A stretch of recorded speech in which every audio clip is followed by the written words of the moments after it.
And now Spud's first attempt in the dunk competition. And John, it looks like he's measuring things out pretty closely. Well, he is. He's got a flair for the dramatic, Rick, and he's a hometown guy. The crowd really loves him. And he's fresh off his visit on the Tonight Show the other night, so he's got a flair. Oh! John, that ball looked like it hit Spud and came out. That's what he's saying. It hit him in the head, I think, and bounced back out of the basket. It looked like it. He didn't make the shot, though. Let's take a look at the replay. Here it is. Oh, definitely threw hit him right on the forehead. No bounced question right about out. it. Look how high up he is. 5'7". The littlest man in the competition, and his score 46 points. So Spud Webb gets things off to a flying start. His teammate Dominique Wilkins, defending champion, congratulating him. Little extra respect there, I think, from that glance of Dominique. Now, Terence Stansbury, first round, his first attempt, he had 34. Whoa! That's the Statue of Liberty. Statue of Liberty, 360, and that's what turned him on in Indiana last year when he finished third in the slam dunk. Stansbury had a little difficulty first round, missed his first two attempts, came back, and there it is in slow motion, the 360 Statue of Liberty. I thought he might save that, but he went to it right away. Right, of course, he came in third last year in that competition, and Indiana had his big cheering section with him, his coaching staff. Yeah, he has a staff of advisors here. Now the second dunk of Roy Hinson. The first round had a 35. Basic slam off the right wrist there. Roy at 6'9.5" is the tallest competitor this year. John, he's more like a power dunker. Doesn't seem like he really gets a tremendous amount of creativity in his dunks. Let's take another look at it. Little cuff job. Yeah, that's real nice when there's 9 other men on the court, but for this contest it's a little basic. There's not much flair there from Roy. Well, he said that he thought he could win because he was the best. He certainly gets great elevation, but he doesn't have a lot of charisma when he goes up. I mean, I'd like to have his bad dunks. Well, here's the guy who's shaking up the New York Knicks lineup, Gerald Wilkins. He's in for Orlando Woolridge, who couldn't make it this year because he hurt his hand. Well, he shook him up with a 44 in his first attempt. Here goes for the second try. Over the chair. Oh! He talked about that the other day. He wanted to do something special, and that was it. He put that chair about 4 feet out in front of the basket. Well, he didn't put it there. Trent Tucker put it there. His teammate. Yeah, his teammate. Another look. Over the chair. Isn't that incredible? And I'll tell you, Rick, he is no taller than 6'5". Well, the smaller guys, it seems that it creates some sort of an illusion that they're doing more. The big guys, it doesn't seem like they have to take quite as much effort to do it. So the little guys have a little advantage in that respect. Well, now, Terry Tyler. Terry Tyler is the oldest competitor here at 29 years old. Now a member of the Sacramento Kings. Let's see what he brings. Oh, your basic stuff, John. Your basic stuff. Yeah, he's starting out easily. A lot of guys figure they want to start out and save their best stuff for later. Unfortunately, though, if the first stuff isn't good enough, he won't get to the second round. Another look, Terry Tyler. He really said that he did his best jumping when he was back in college. He had a 45-inch vertical leap, and it looks like he's lost a little bit of that, John. Terry looks like he's tired a little bit now. 36, so not a very good score for Terry Tyler. Now the third try of Jerome Kersey. Whoa, off the backboard, one-handed slam. Jerome had 39 and 43 in his two previous attempts, and this player plays with reckless abandon, and he dunks exactly the same way. Here he goes off the glass. Look at his head almost at the rim level. Michael Thompson, his teammate in his rookie year, called him Jerome Crazy. His third attempt, a 47. So an outstanding effort on the part of Jerome Kersey. Well, he had a lot of creativity on that one, and certainly a lot of athleticism. Now Paul Pressey, his third attempt. He had 44 and 35. Oh, again, just more or less kind of your basic cuff dunk, and not a lot of creativity there, John. Paul Pressey just finished that stuff. Not too high in the air. I mean, Paul works out of the backcourt as a point forward for Don Nelson. Take another look at it. A basic dunk. Another one of those much more effective when there are 9 other guys on the court. Well, yes, John, he started off with a 44, 35, and now a final 37. And previous attempts for Spud Webb on his final try. Oh, double clutch two-hander. He just got some advice from Calvin Murphy before he did that one. And the fans holding up their tens. The local favorite, Spud Webb. And this floor, John, is a new floor just for this weekend. And the fellow who put it down was telling me that it has a lot of spring in it. And Spud Webb showing you that indeed it does have spring, but he has got springs in his legs. Let's take another look at that move. There's the two-hand plant, two-footed plant. The double clutch, and he takes it home. Not only does he get up there, but he hangs, Rick. You know, I'm picking up some anticipation here of a 50. 47 for Spud Webb on his third and final attempt here in the first round. And there's some boos. The crowd thought that was a 50. Now here's Terence Stansbury. We've got a dunk off. He is tied with Jerome Kersey. And he catches his own pass, double clutches it home. Now that's the move that he missed in his first attempt earlier when he missed 2 times consecutively and had to go conservatively. What a special move. And on the dunk off, Kersey tries to go for the 2-ball dunk, comes up a little bit short on the second one, and that means Terence Stansbury wins the first round dunk off, and he will move into the semifinals. So here are the standings after the first round, and you'll be seeing the semifinals, which is coming up next.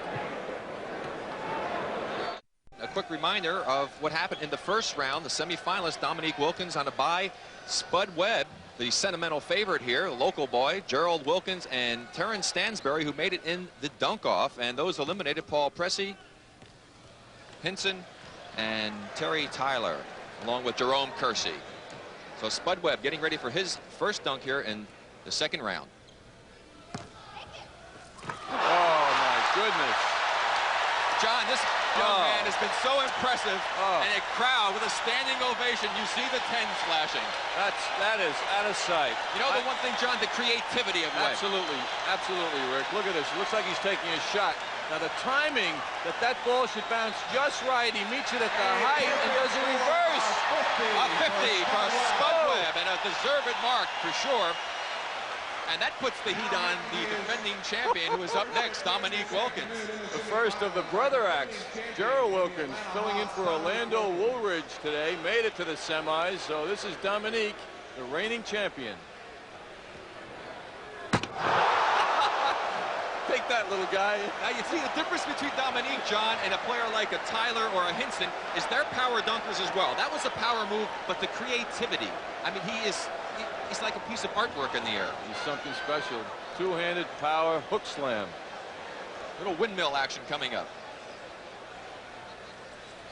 That was the kind when you run to the basket playing, John, you say, see you later, Dominique, and clear out. A 46 for Dominique Wilkins, so he's trailing Spud Webb. The crowd wants Spud Webb, but they also want Dominique.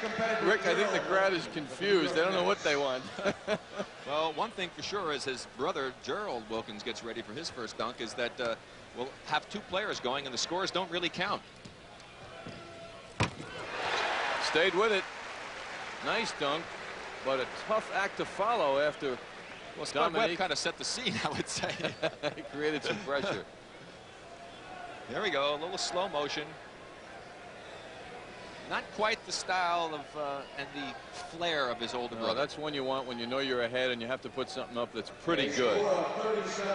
37 for Gerald. And Terence Stansbury, of course, we mentioned the surprise of last year's competition on his home floor in Indianapolis. You can see that he's still, of course, you know, carrying that entourage along with him. Boy, he gets up, doesn't he? Puts it off the backboard and then meets it at the top of the leaf there. Again, showing the great versatility and the timing of these terrific athletes. The concentration. And the perfect timing. Look at him hang there. Terence Stansbury at 6'5", and look, his head is almost up at the rim. Well, you saw his head was up near the bottom of the backboard. Now, when Julius Erving hit his head on the basket up in Denver, they started thinking about changing the backboard. And so this year, that backboard is 6 inches shorter underneath, just for that reason we just showed you. Had it been 6 inches lower that time, Stansbury would have hit his head on the bottom of the backboard. So for safety factors, the NBA has instilled that shorter backboard, and it's working. I never had that problem. You're a two-handed stuffer, weren't you? No, I never had that problem, John, believe me. Spud has a flair for the dramatic, as you can see. He measures the floor, and you know his confidence is really building now, and he feels he can take time. Very conservative. It's conservative, but it still wins people, and probably the judges, because you're just reminded over and over again that the guy is 5'7". When you look and you see the bottom of his feet and how far they are off the ground, it is impressive. Now I wonder, as this thing moves along, if he will show fatigue. Well, let's watch again. Spud Webb on a rather conservative dunk, but look how far out he took off. That's the one element that should be taken into consideration in the scoring. He still gets 42 points. Well, he's going to blow away the argument that a lot of people have when they say they're too small to play basketball, isn't he? And here's our defending champion. Now, he's got some pressure on him. He's got to get creative all the way. Okay. I think he must have heard you, John. I'll tell you, if that's not a 4-9 or a 5-0, I'll be surprised. Again, the flair, the creativity, and the power. He has all of the elements that you would can ask for in a dunker, and he really takes pride in what he does. Look at this. Over the head. Double clutch over the head with power, and another angle. I mean, how does he know where the basket is? He can't see it here. Look at his head, right up. His head was at rim level. Great move. Not only horizontal, but vertical. Oh, he's unhappy. Well. He's unhappy. 47. I'm surprised. Judges are tough this year, Rick. I was a judge last year. We were much more lenient. Here comes Terence Stansbury. And that time he took off inside the free throw line, and you notice the difference in the result. Nice dunk. I have to remind people that these fellows are competing for $12,000 in first prize money. $7,500 to the second place man, $55,000 to third place, and $2,500 to the fourth place finisher. And there's Stansbury. There's the step just inside the free throw area, but now he got the height, and on the way down takes it home. A score of 39 for Stansbury. Tough judges. That was a high-ranking dunk, I thought. Wonder who the culprit is. Staubach? I don't know. Bill Russell keeps waving a finger at Sad Sanders. Let's see what Spud comes up with. He goes back to the double clutch move. That gets him. Boy, the crowd loves him. He's a hometown guy here in Dallas. And a look at that dunk from our Midgie cam. All right. His features became much clearer, I noticed, as he got up higher. It was tougher breathing, though. Just to show you how high he gets up. Spud Webb, and that should certainly move him into the final round of competition. And our defending champion, Dominique Wilkins, a man who has become such an outstanding all-around player this year, has really blossomed into a superstar. That's his bread and butter. Well, he knew he could get into the finals with a reasonably decent score, and he was taking no chances. He's saving the big stuff for his 2 dunks in the finals. Here it goes again. And our fourth and final competitor here in the semifinals, Terence Stansbury. Oh, now there's creativity. You said it. I think he did that one last year, too. Catches the ball. Little double clutch move through the Midgie cam. Throw it up, catch it. Little double clutch move, take it down, and bring it back. That's outstanding. That should certainly, I would think, another angle from behind Stansbury. Marvelous move. You know, we have the benefit here of the second look at it, and it's 1 point from perfection for Terence Stansbury. So the judges really saw that one well. With totals of 138 points, our 2 finalists are defending, well, first Spud Webb, the local favorite from the Dallas area, and the defending champion, Dominique Wilkins. So it's an Atlanta Hawk final. Isn't that great? Boy, that goes along with their season, doesn't it? And then John and I will be back later with the finals of the Slam Dunk Championship. John, this is it. The moment everyone's been waiting for, to select the champion of the Slam Dunk this year, the Gatorade Slam Dunk, Spud Webb. Now, what do you think of his chances? Well, I think they've improved greatly. Now, 2 dunks on the final round instead of 3.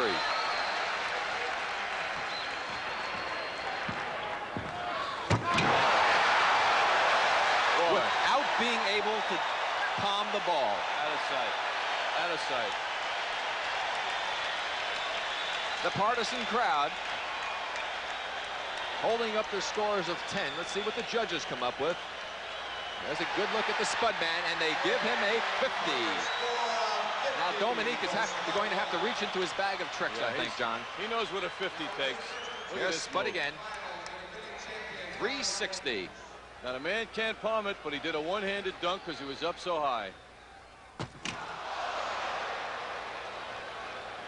Back live, Dominique Wilkins missing his first opportunity. Remember, he is allowed a miss. That's the pressure showing itself.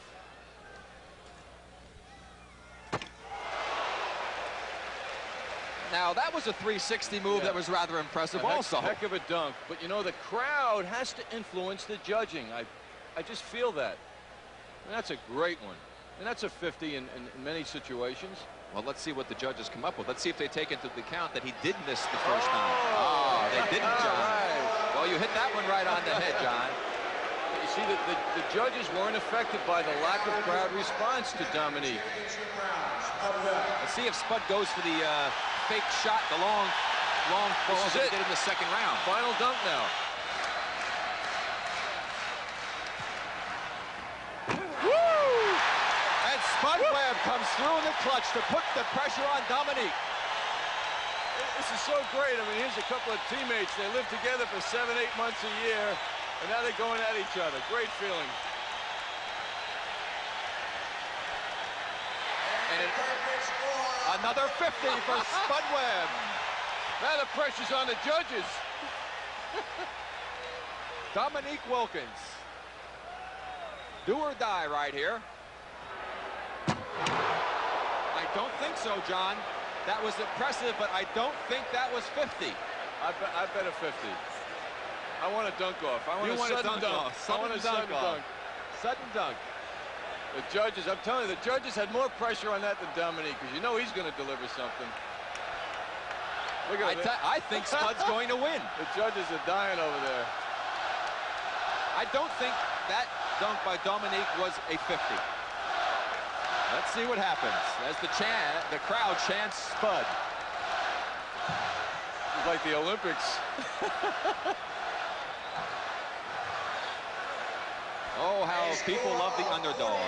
49-48, our new slam dunk champion with an incredible upset, Spud Webb.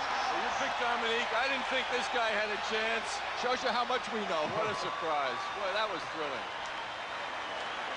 $12,000 in prize money goes to Spud Webb, who you could see how pleased he was. Seems to have a lot of emotion.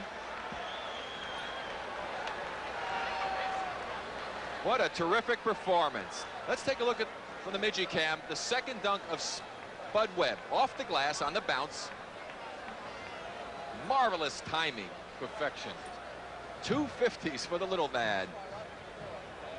5'7" tall. Well, he and, of course, Manu Bol have created so much excitement around the NBA. It's really terrific to see that happen. And what that does, it gives so much hope to all the little men who play the game of basketball throughout the country. $12,500. The major upset of the weekend here. This will have severe implications on his career and his endorsement powers, I would think, huh? We'll be back with an interview with our winner, Spud Webb, in just a moment.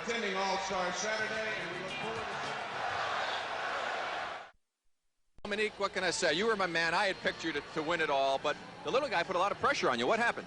Well, he did. He put on a great show. He had some dunks I didn't think he had, and he went after pretty hard. He had some dunks off the rim that, hey, a lot of guys that 6'7" wouldn't be able to dunk it. So he did a great job out there today. I have to ask, when you went up for your last dunk, he came through with 2 perfect 50s. He put the pressure on.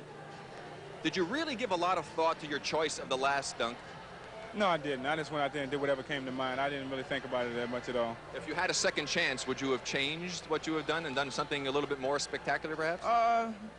Probably done the same thing because, you know, I got a pretty high score in that, but like I said, it wasn't enough. He had 2 perfect scores, so no matter what I did, I had to get a 50 or better, and hey, he did a great job. Well, you've been a joy to watch these last 2 years in the competition. We hope to see you in future competitions, and hey, by the way, great going with your playing this season. Keep up the good work. Thank you. I appreciate that. And now, Bill, with our winner. Spud, I'm almost speechless. They're just so great. Now,